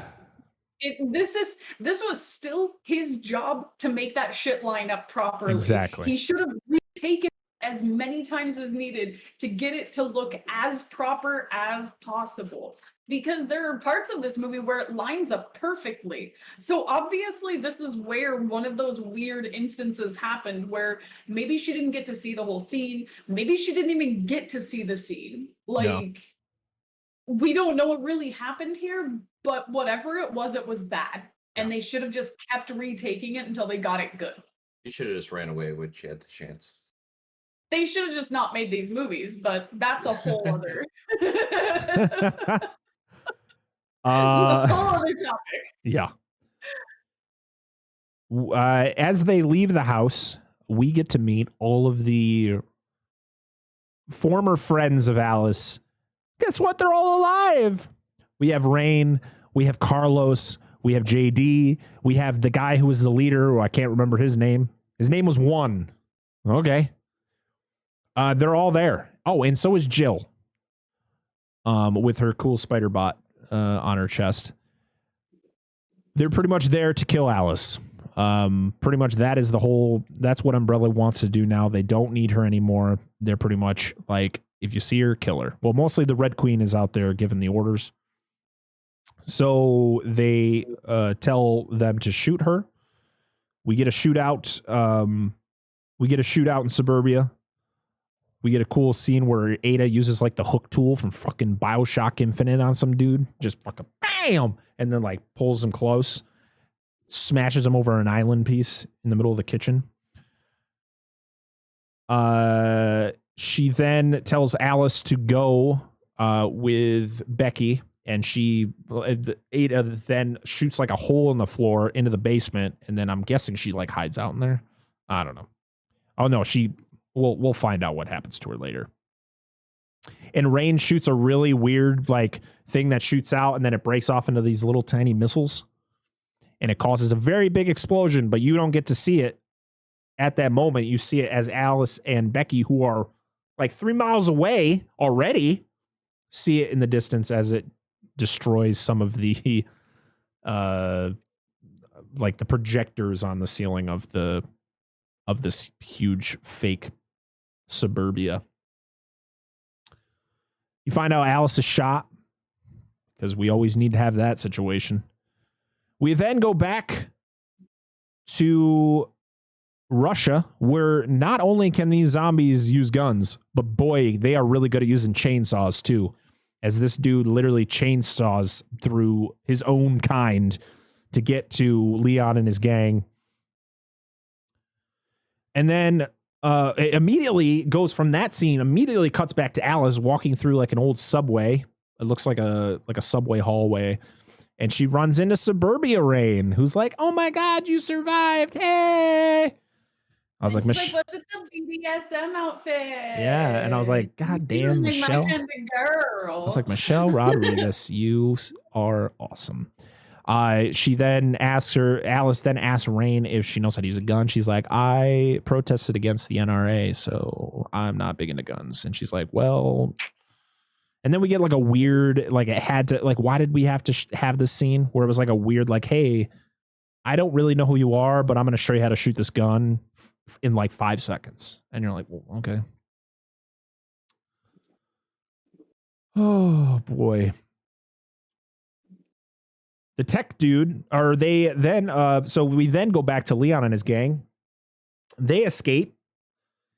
And as they get out of the building that they were in, the tech guy, Sergey, just gets murked. And everybody looks up, and it is a massive liquor. Like, it is the liquors you saw in Resident Evil and Resident Evil Apocalypse. Nah, this is the mama liquor. This thing is huge. This is a liquor, right? Yeah. This is just a gigantic liquor. Yeah. Okay. Just a real big one. Alice hits it with a car, causing no damage to this car that she's in. We then get the slowest car chase I've ever seen in an action movie happening. I swear to God, they were going 40 miles an hour. And it took 10 minutes for the guys in the back seat to go, hey, maybe we should shoot our guns. They had to get permission from Alice to shoot. What the fuck is going on here? And boy, this car is literally indestructible because she's crashing through buses and other cars and hitting things, and nothing is happening to this car. This car is so insane. I want it. We then see a zombie who we're going to see again pull out a rocket launcher because these zombies are fucking smart, man. Whipping out rocket launchers, being able to shoot guns and chainsaws. They made the Russian zombies smarter. We then get a really epic jump into the subway as the liquor pursues them. And boy, the scene when the liquor is like way back and he starts like galloping towards them. I loved it. I loved it so much. I think the CG looked better because it was dark. Yeah. I think it would have looked worse if it was like lighter out, but no, it was dark. You see it like hit the trucks and the trucks like fly out of the way. I really like the scene, but them like getting all like bent out of shape when she hits the smallest jump ever to then fall into the subway. It's crazy. My apologies on my cough. I have a very annoying cough that I've had for like 3 days, and so I apologize. Yeah, you better be sorry. So I guess the liquor dies after they crash through the stairs and all that. I guess it didn't die, but you think it died under the rubble or something. I don't know. I must have looked away for a second and missed this part. Becky and Rain meet the entire gang, and Alice puts on her cool glasses so she knows where to go because Sergey died and he was the map guy. Well, guess what? I got some cool glasses that I got from my grandmother to tell me where we got to go next. Actually, Ada gave them to her. And it was funny because this scene happened back in Suburbia when Ada and Alice are fighting against Evil Rain in gang. Ada had the glasses and she throws them at Alice, and I was really waiting for that to be in 3D or to be in slow motion of her just tossing the glasses to Alice, but it wasn't. It was just a regular throw, and I was like, yeah. Oh, all right. The Red Queen releases another Biohazard because they have to say that a bunch of times just to go, hey, guess what? Resident Evil is also called Biohazard, everybody. Thank you. The name for the games makes absolutely zero sense. Biohazard would have made a lot more sense both in Japanese and English. I just find it funny that the seventh. Evil, but it is. I actually find it kind of funny that the seventh game is called Resident Evil Biohazard. Yeah. Japan's like, you had to just bring it full circle. What do we call this game? Biohazard? Biohazard? Like, yeah. In Japan, it's probably Biohazard. Probably Biohazard 6 or something like that. I don't know. Listen, Rudy, I rented this movie today for like $3.60, and boy, I don't know if it was worth that $3.60. Look, I had to buy the first like 4 movies in order to watch them. Yeah, I'm happy it's only this one and the last movies, one. Yeah. The first 3 movies I had to buy to watch, and let me tell you, that's a $9 I'm never gonna get back. No, it's the worst $9 you've ever spent in your life. You could probably. I'm sad I gave that to Paul W. Anderson. I feel like he shouldn't be rewarded for bad behavior. Right. Yeah. So. The elevator to the surface doesn't work. The liquor is back. He freaking slashes Barry in the face. Kills Suburbia Rain and steals Becky and climbs up into this hole in the wall right above the elevator. The old squad is back and they shot Luther. Damn you! Leave Luther alone. Alice goes to rescue Becky by climbing the wall, I guess shooting she shot the hook gun that Ada gave her to get up there.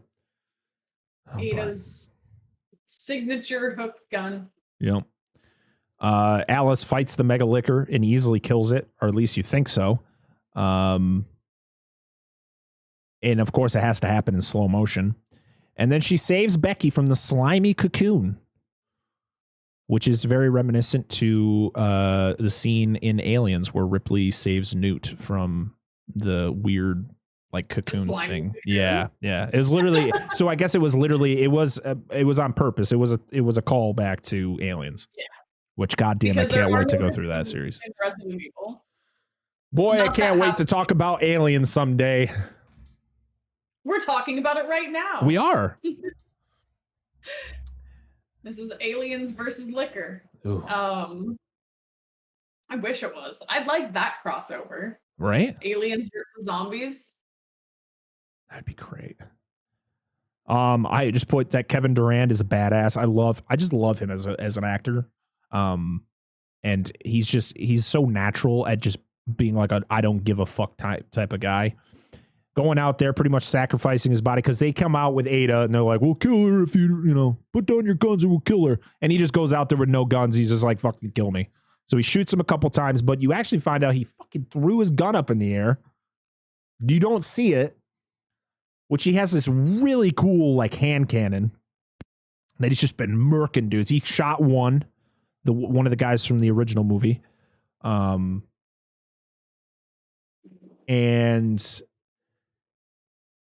they shoot him a couple times. He's laying on the ground. You think he's dead. You're like, oh no.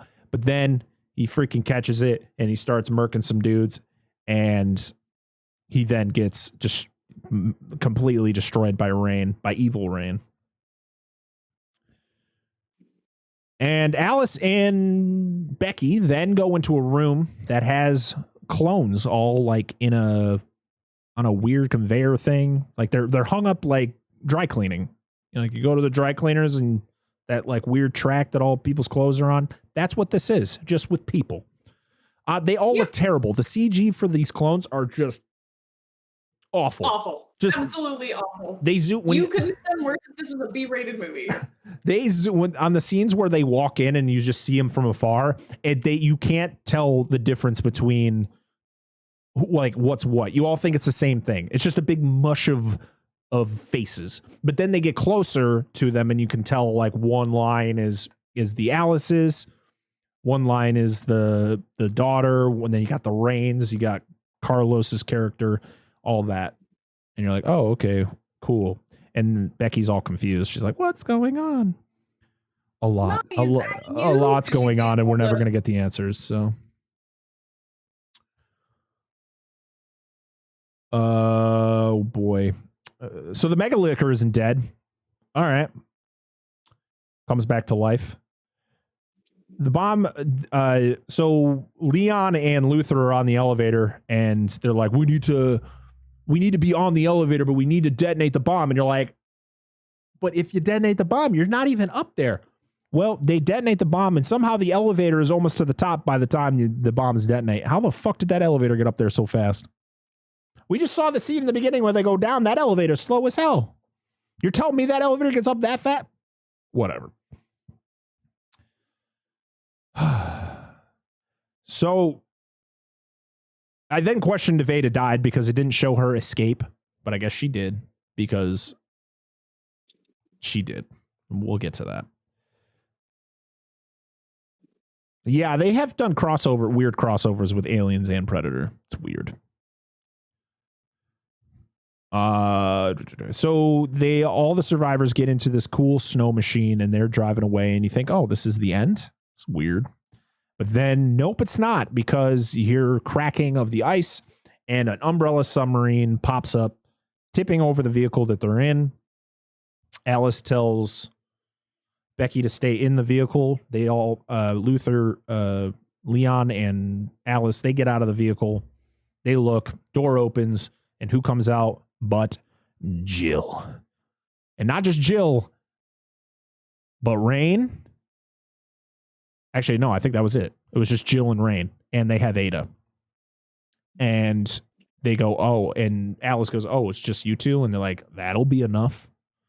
And you're like, oh, what's about to happen? And then Rain injects herself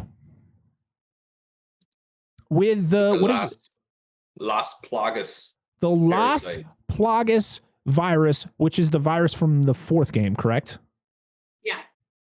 Which is in reality, it's supposed to make it so you don't turn into a zombie, but you can have like weird effect, like it like affects you in weird ways. It didn't make any fucking sense to me. The Las Plagas, the way that it was in Resident Evil 4. So yeah, the C virus is from Resident Evil 5. Resident Evil 4 is the Las Plagas. And what ends up happening is when people get the Las Plagas, which they have in the game, they've infected the entire village. The whole village has it. And when they start like being invaded because people want the Las Plagas for like Umbrella research essentially, but Umbrella's been demolished, so it's the BSAA and some other stuff. They're trying to protect themselves essentially, and so what they did was they kidnapped the president's daughter, which is like a whole other thing. But the Las Plagas allows people to survive with the virus inside of them. But the thing is it has to be awoken by specifically the Salazar family. So where's the Salazar family in all of this if they're going to do that? And the people don't keep any of their like humanity. They're just essentially like robots that they can control in the game. But I guess they had to make them functional in this one to make it make sense, but it doesn't make sense. Listen, Cammy, I understand, but I don't know, man. It's just I've invested I've invested myself into 5 of these goddamn things. I have questions. All right, so many goddamn questions.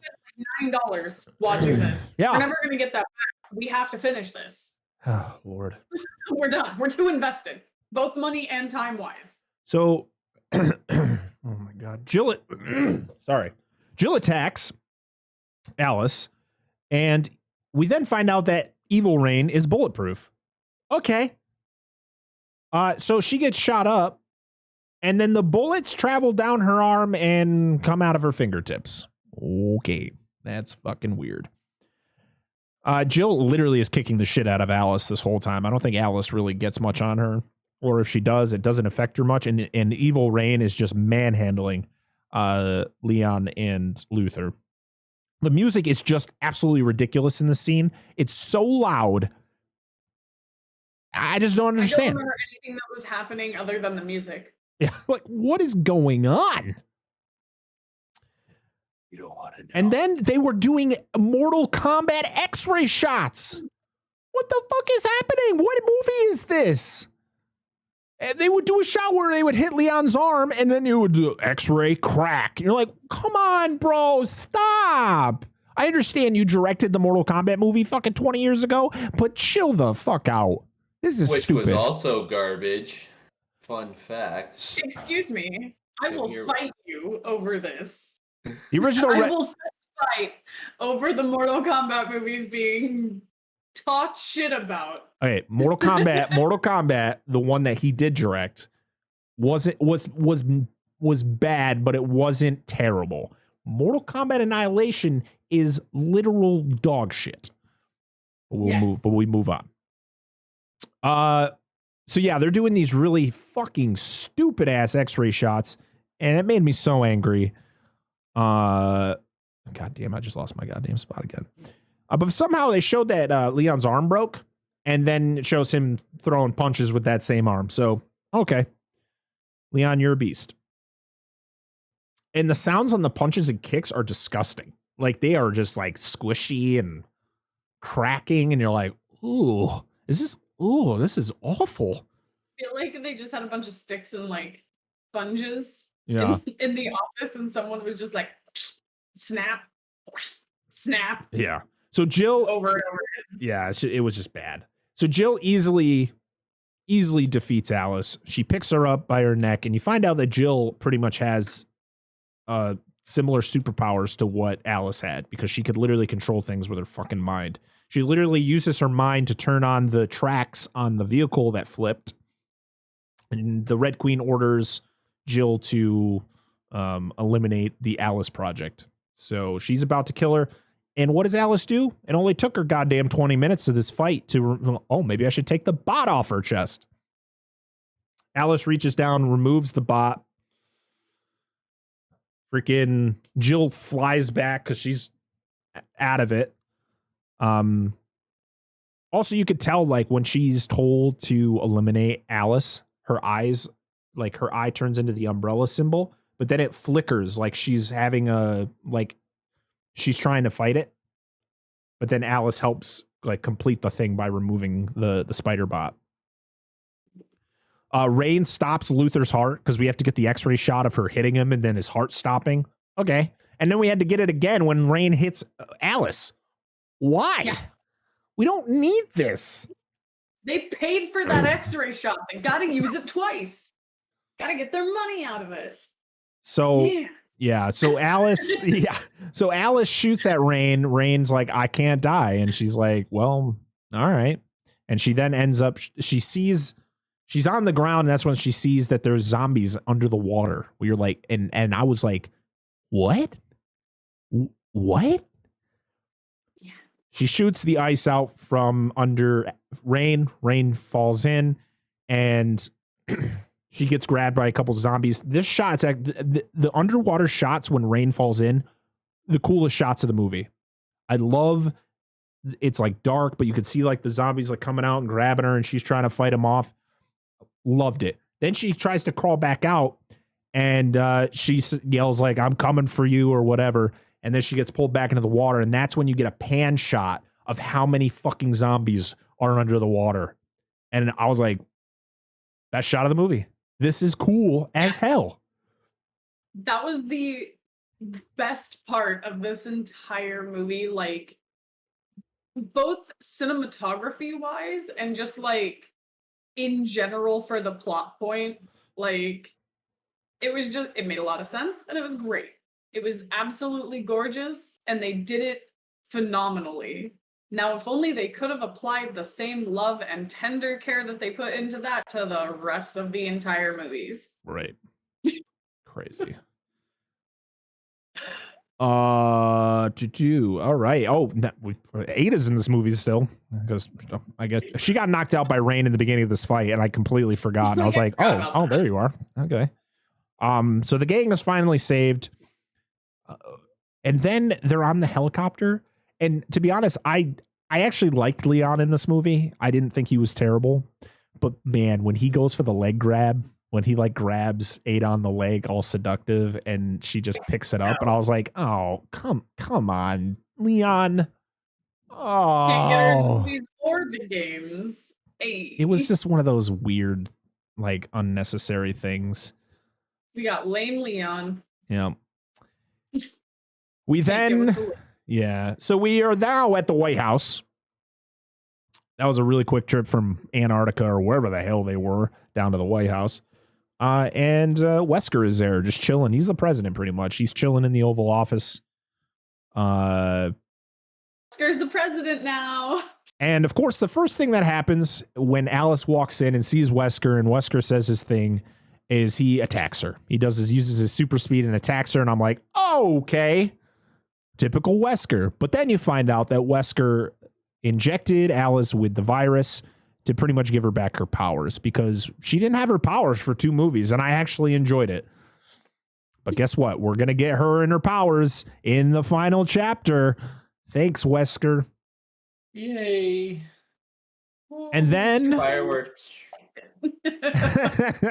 And then as Wesker is explaining how fucked up the world is, we get a really awful like superhero shot at the top of the White House where everybody's like in a cool stance as they're all looking out into the insanity that is Washington, D.C. at this moment. You got like a boundary around the White House. And then there are zombies. There are giant fucking lickers out there. And there's now zombie bats, ladies and gentlemen. Zombie bats. Zombie bats are from the ones that they have are from Resident Evil 4. So they pulled a lot of things from Resident Evil 4 this time. And a lot of the zombies and the things that are down there are all from Resident Evil 4. So I was really stoked. I was like, yeah, they pulled a lot of stuff. Like they started bringing in all these intricate little ideas where they're like, we're actually trying to bring in the games. And then they made Wesker a good guy. And I was like, yep. Wesker? Yep. Wesker? well, I mean, listen, there's still one more movie that could all change how that goes down. Wesker never cared about anybody but Wesker. Ever. There was never a time where he was like, maybe we could help the world. No, he was like, I love me and I want to be the most evolved human on the planet. That was his whole thing, was he thought that the viruses were evolution. They were forced evolution. So he was just like, I want those in me. Yeah. And he just mixed them all and it didn't work out. So I guess they were just like, rather than giving him every single virus, let's just make him a good guy. Now he's a good guy. Yep.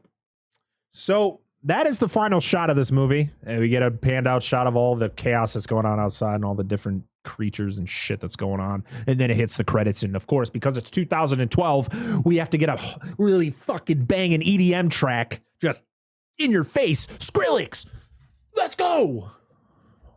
I don't think it was Skrillex, but it was something in that fucking form. Oh, and that is the end of Resident Evil Retribution. Yes. Oh, sorry. Like, I got away with saying this whole thing. Nemesis is like, why? I got through without throwing up.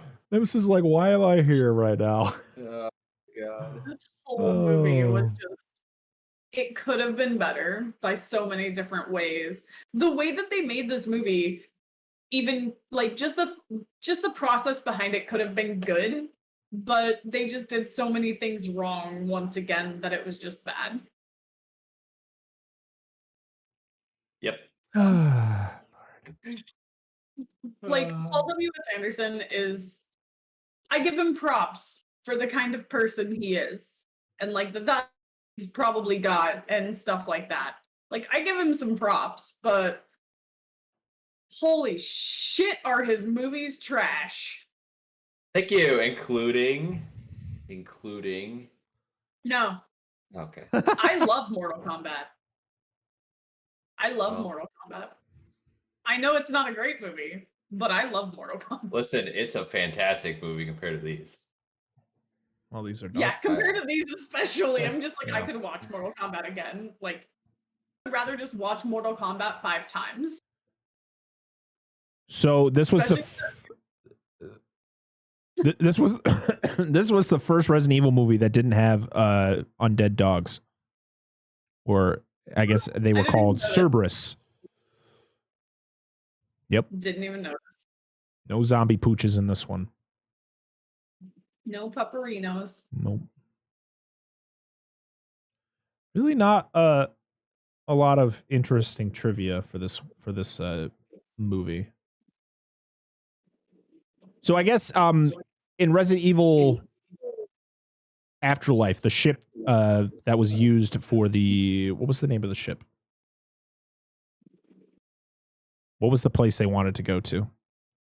Arcadia. There we go. So the ship, the Arcadia, was an actual ship that wasn't being used at the time. So they were able to film on the ship. Well, when they were filming this one, they found out the ship was being used, so it wasn't there anymore. So they actually had to film the opening scene to this movie on a soundstage. They had to recreate the entire deck of the ship on a soundstage and shoot that. All right. Oh, Lord. I need one of those party poppers. We need a party popper for when we finish the last episode because we survived the movies. Listen. I can't believe I tortured myself to watch the ones I wasn't even here for, but I did. I'm ready to watch. Like That's it. I got no other trivia for this fucking movie. I really do. I just looked through the trivia and there was just nothing interesting for me to talk about. Hey, you want to know a fun fact? I will never watch this again. That's trivia for you. I will probably never watch any of these movies again. As I previously stated in many other episodes, anything past 3 I have not actually seen. These are all brand new movies to me and I hate them so much I will never watch them again. Glad we're in the same boat, sinking. Yes, there is still one more of the Paul W.S. Anderson Resident Evil movies. There are animated movies that are based on the games, and there is a show that will be based on, I believe, the original game. We're not going to do that. We're not going to do those now. We might do those at a later time. I do want to do a review on the show when it comes out because I'm very interested to see what the show is going to be like. If it's going to be any good. If it's Netflix, it's probably going to be decent. But right now we're going to finish with Resident Evil, the final chapter. Then we're going to, I might as well tell you the schedule, what we're going to be doing. So next week will be the final episode of Resident Evil in review, which will be Resident Evil final chapter. Then we will be taking a week off. I'm taking a little vacation. I won't be here that Sunday. So we're going to take that week off and then we're going to come back the week after. We're going to be doing Bad Boys in review. Just me and just me and Adam, because Bad Boys, a film franchise, means a lot to me and Adam. We watched it a lot as kids, which is not, I guess, not the greatest thing to say. Hey, we watched these movies that aren't meant for kids a lot as kids, but fuck it. We watched a lot of movies we shouldn't have watched as kids. But yeah, we're going to be doing the Bad Boys movies. So Bad Boys 2, and Bad Boys for Life. So yeah, just figured I'd throw that out there. But we're going to be taking a week off in between Resident Evil and Bad Boys because I'm going on vacation. So yeah, so now he's just going to the local lake, but he's going to call it vacation. He's gonna throw a towel Listen. down and be like, I'm in Hawaii. Shut up. I'm not doing that. Yes. Why not go from Paul W.S. Anderson straight into fucking Michael Bay, baby? Yeah. You want to talk about a bad director? Michael Bay. Give me that. Bad Boys movies were the shit. Oh. His other movies, but those movies, Bad Boys, love them. Yo, give me the tits and ass and the freaking just crazy action. You know, that's what Michael Bay's specialty is. Yep. Am I wrong? Am I wrong? That's why a lot of actresses This is Michael don't get Bay. along with him. No, but yeah, Michael Bay, unfortunately. Bad Boys is actually his first film, but we'll talk about that at that time. Let's get into the rankings of this franchise. So we were going to start with the antagonists of the Resident Evil films.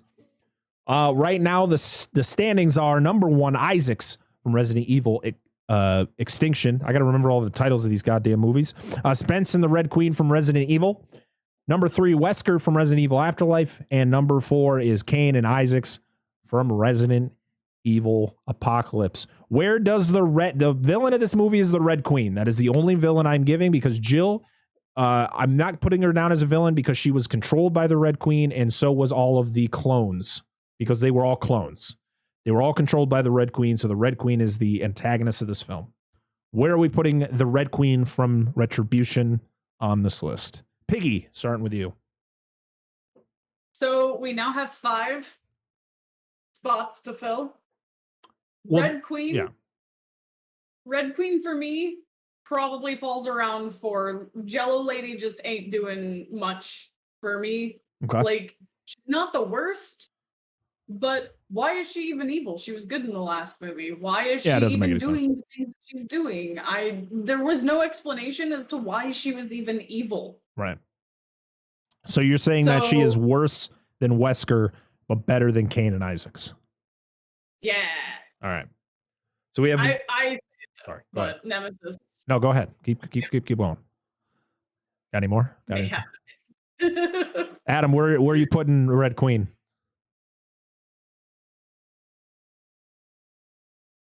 I have no freaking clue. Would you like me to read the list to you again? Well, no, I think I got the list. I'm probably going to put him last, or her. I'm sorry. Okay. I don't know. Maybe I'm just starting to really hate these movies so much that I have no connection anymore. I'm just like this sad sack of crap watching these movies. It's like in a fetal position, wondering why I'm torturing myself. I'm gonna say last. Okay. That's probably a little aggressive, but no, I'm gonna keep it. It's okay if you need to cry. I understand. I've done it pretty well. I don't feel okay. I got you. So I am going to agree with Piggy. I'm gonna say probably I just didn't like Kane from Apocalypse. I thought he was a terrible villain. He was just a typical evil scientist. Like, ooh, I get my cool experiment that is gonna not be flawed, But it's very close with Wesker from the last one, because Wesker, where the fuck were you the whole movie? I thought you were in these movies. He's the president. He's busy. Okay. Not a whole country to run. Jeez. Yeah, I think the Red Queen literally, all she does is literally just open up cages and releases, animals, into certain environments. And I just don't think we already got this before. And I think it was better done in Resident Evil. So I'm going to have to agree with Piggy. I think it's slightly better than Kane, because Kane sucked. But definitely not as good as Wesker. I thought Wesker was at least decent in Afterlife. All right, so the new rankings for our antagonists are number 1, Isaacs from Resident Evil Extinction. Number 2, Spence and Red Queen from Resident Evil. Number 3, Wesker from Afterlife. Number 4, the Red Queen from Resident Evil Retribution. And number 5, Kane and Isaacs from Resident Evil Apocalypse. Our next ranking is ranking the Alices of the Resident Evil films. Currently, our rankings go: Alice from Afterlife. Number 2, Alice from Apocalypse. Number 3, Alice from Extinction. And number 4, Alice from Resident Evil. Where is Alice from Retribution going on this list, Piggy? I actually like this Alice.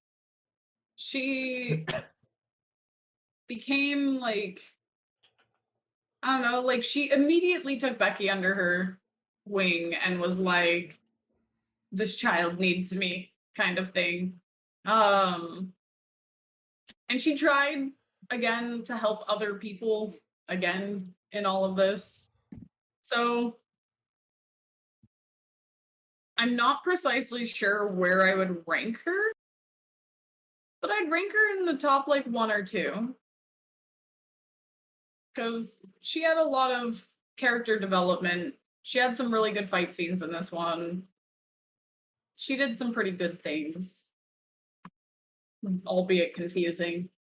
So Okay. So you would say 2 or 1? yeah, let's just go with 2. Okay. Nemesis. I'm going to say 2, and the only reason for that is I think the thing that you were stuck on this entire podcast, I think all the slow motion kind of ruined her, and it's not really her fault, but I just think the amount of slow motion it took away from the action part of her character in the film because it was too much. Like I should have just slowed it down even more and just watched it. So I'm going to say number 2. If it wasn't for the slow motion, I probably would put her number 1. I agree. I liked Afterlife Alice the best. I still think like all around that Alice is my favorite. So number 2 is a perfect spot because she's still the Alice from Afterlife with some added stuff, but there was some questionable things about her. But yeah, it's a very slim, like putting her at number 2. I just liked the things she did in Afterlife more. So number 2 is a good spot. So right now, the new rankings for the Alices in Resident Evil. Number 1, Afterlife. Number 2, Retribution. Number 3, Apocalypse. Number 4, Extinction. And number 5, Resident Evil. The final ranking is the movie itself compared to all the other lovely Resident Evil movies. Currently, the Resident Evil rankings are, and just to let everybody know, this is a ranking of the show. So not everybody on this show has the same rankings, but this is the collective of what, like, you know, if there's 3 people here, 2 people vote for one thing, one person doesn't like it, guess what? It's whoever voted for the 2 people who voted for one. So right now, the Resident Evil rankings are number 1, Resident Evil Apocalypse. Number 2, Resident Evil. Number 3, Resident Evil Afterlife. And number 4, Resident Evil Extinction. Where does Resident Evil Retribution go on this list, Piggy?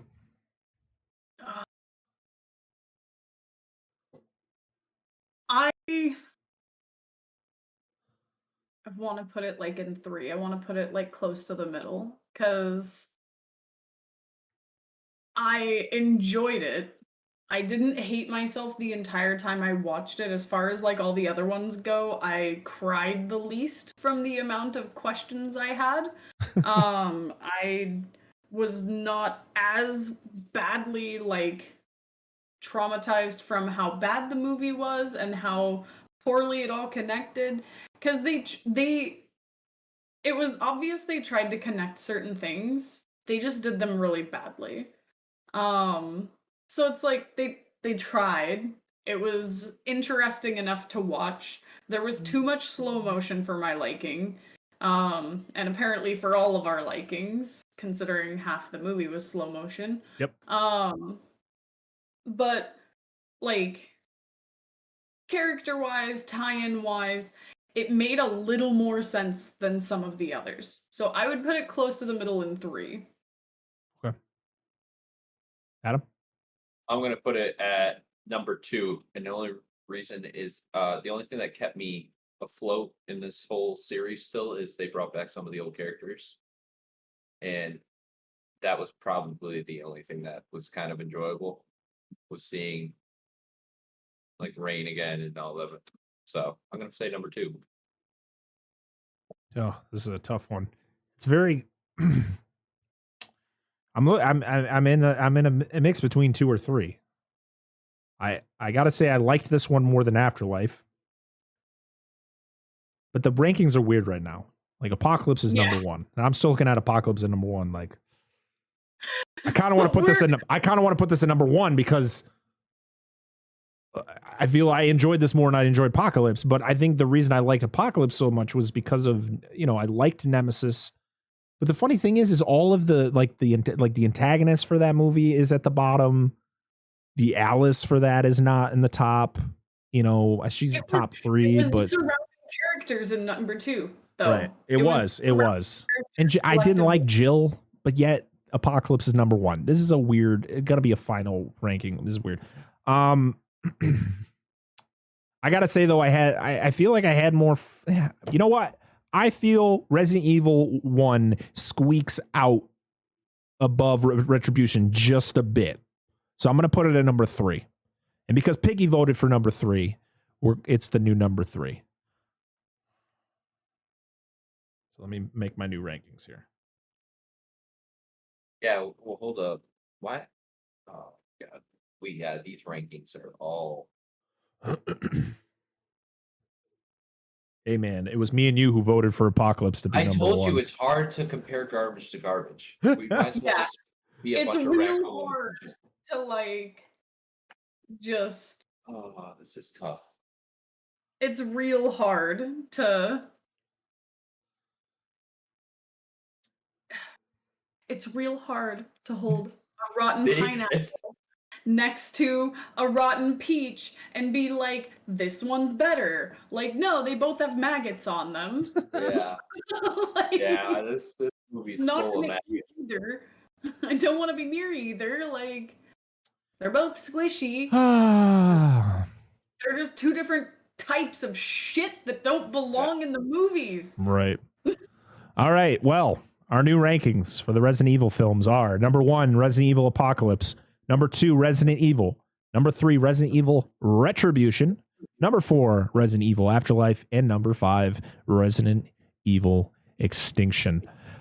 Next week is the final week of Resident Evil in review with Resident Evil, the final chapter. And it better goddamn be the final chapter, Paul W.S. Anderson, or I will find you and I will have some stern words for you because we don't need any more of your fucking Resident Evil movies. And stop messing with video games.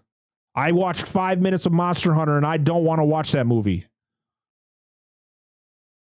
Stop it. Wait, Monster Hunter's bad? It doesn't look good. And I watched 10 minutes of it, 5 to 10 minutes of it, and it was not good from what I saw. So no high hopes for it. So next week we will be dissecting Resident Evil, the final chapter. And then, like I said, we're going to be taking the week after that off, and then we'll be back the week after to start with Bad Boys. What you gonna do when they come for you? Ooh, movies I enjoy. It's like crazy. I don't even know this feeling anymore. As I was talking about in the beginning of the show, one of a big supporter of this channel and also a good friend of mine that I met through this crazy journey that is streaming. My good friend Spief the Wise was diagnosed earlier in the week with melanoma. A very aggressive form of it. So any and all help is appreciated. Piggy just put the links to all of the ways that you can support him. He's got a GoFundMe set up. All the merch on his merch store. There is actually merch for it's a Spief the Fighter merch, which is really cool. So make sure you go go get one of those shirts. But all the proceeds are going straight to him. And also you can PayPal him, Venmo. There's all different ways of supporting. But if you can't support with money, please share his story. Make sure you go to his Twitter, at Spief the Wise. Share his stuff. Let's get it out there. Let's get some people noticing this so we can help him out. He's an awesome guy and nobody deserves this shit. So I appreciate everybody for helping out with that. I also want to thank everybody for being here, watching the show live, and also for supporting over on the podcast services. We are, I believe, close to like 150 downloads on the show, which is cool. Just remind everybody the show is available on Google Podcasts, Apple Podcasts, Spotify, and on Podbean. So make sure you check all those different sites if you want to listen to the podcast. But thank you for everybody for being here, watching it live. Like I said, we'll be back next week, 8:30 p.m. Eastern Time. I am Brett Parker. That is my brother Adam. And I want to thank Piggy for being here for 5 straight weeks, going on 6. She's a trooper, and I appreciate her being here talking about these fantastic movies. Oh God, I think I just gagged a little bit. It's weird. I have to go to Vegas again. Business trip. Business trip. I work for the same company as you. I want to go to this business trip. Yeah, I'm a big name down there now. It's weird. To a business trip next week. Piggy, you're on your own. Piggy's running the show. Let's go. All right, everybody. Thank you so much for being here. We'll see y'all next week. Be good. Bye. Bye.